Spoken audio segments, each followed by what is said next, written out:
somebody from the Trump White House stands at the lectern and tells us that black is white. That harlot that they're dressing up and trolloping out every day. I mean, one day she has no makeup on at all. The next, she's got like 6-foot-long eyelashes, and she's got cleavage and summer whore lipstick all over her face. Can you believe what they've turned her into? A proper trollop.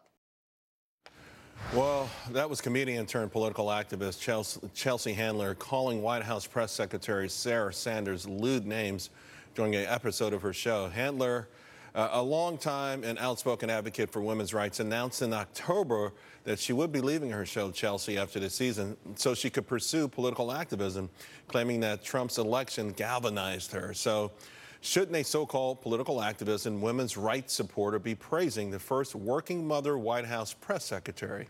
Well, let's ask. Bringing in our panel, Sarah Westwood, Washington Examiner, White House correspondent, Eric Schiffer, Patriarch Organization Chairman and CEO, and Chairman of Reputation Management Consultants, and back with us, Adriana Cohen. Sarah, you know Sarah Huckabee Sanders probably better than most people, and I got to tell you, this felt like the lowest of low blows. What were your thoughts when you heard it?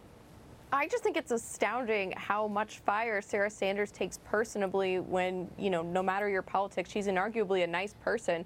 Like you mentioned, she's the first working mother to hold the job of press secretary. She's only the third woman in history. And when she was named press secretary, it was the first time in history that a woman concurrently held the press secretary positions at the White House, the Justice Department, the State Department, and the Pentagon. All of those press secretaries are women. But because she works for Trump, it seems like the basic standards of decency dictating how we talk about women in politics have been suspended. Commentators have gone after her weight, her intelligence, her accent, and, you know, they don't face the same kind of consequences that you would imagine they would face if they were talking about any other woman in politics who didn't work for Trump. Or people of other ethnicities or anything like that. Of course, Adriana, Merriam-Webster says that trollop is a woman of disrepute or sexually promiscuous. I mean, a really ugly, nasty, vulgar charge to make, just so cavalier the way that Chelsea Handler did.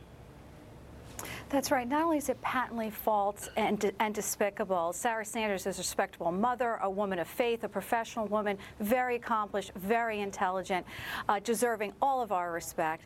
But look at the hypocrisy here, Charles. Chelsea Handler has the gall to call somebody else a trollop and other things that I don't want to repeat on your show. Yet this is a woman who's posed for Playboy, and she wrote a book about a compendium of all her one-night stands. Okay, so she's now someone calling somebody else a trollop. You've got to be kidding me. Chelsea Handler is really just a total embarrassment. And clearly she's not a feminist because she pretends she's one, but if she was a feminist, she would be celebrating when other women are empowered in powerful positions. Right. But she's not doing that, again, because she's a Republican. So, this is not someone that anyone should be listening to. I think her career is failing, and the reason why she says outrageous things is just to make headlines. It's just to make headlines. She made headlines, Eric, but I do think she also revealed sort of a double standard hypocrisy that exists in the mainstream media, but even more specifically amongst the Hollywood types out there. I mean, you know them, you have businesses that span all industries, and you're out in LA. What are your thoughts?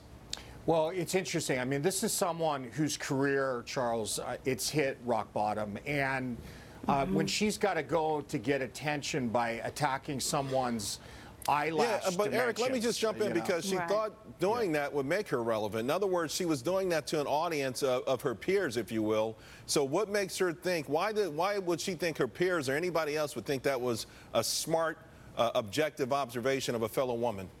Because if you attack Trump in Hollywood, you get work. That's just the way it works. If you protect Trump, you lose work. That's the rules of Hollywood today, and she knows it. And she had a comedy show in which she is not funny. So it failed. She lost her show. She didn't leave to become a political activist. You know, in Hollywood, it's about making money. You don't make money by being a political activist. You don't pay your agent by being a political activist and quitting your show. So she's attacking Trump to try to be able to get a paycheck again. Her agent's probably saying, hey, you got to do anything to get moving. And that's the way to get attention. Well, you want a lot of producers to say, go get them. You want people to So retweet in other words, she was That's it. auditioning. It was really an audition for her. But Sarah, you know, I like one time you told me what happens in the press room stays in the press room. But I would imagine after these day-to-day battles that Sarah Huckabee Sanders has been involved with, that the people in there, even those who aren't necessarily Trump lovers, have to be having more and more respect for her every day. Right, she does a very good job in my experience. She's been very responsive to questions, not just inside the briefing room, but outside the briefing room at all hours of the day and night, even though she is a working mom. No one can say that she isn't giving the job her all, whether you disagree with her politics, whether you disagree with her methods of answering questions. She's certainly doing an effective job for the Trump administration. She doesn't make as many headlines as her predecessor. And from the White House's perspective, that might be a good thing. She's certainly brought the temperature down of the briefings. You remember at the beginning, they used to be bloodbaths sometimes, very intense. And she's made them, brought them back to what they used to be, what they intended to be. Thank you. I thank you all very, very much. Coming up, major averages ending the day in the red. Even though tech shows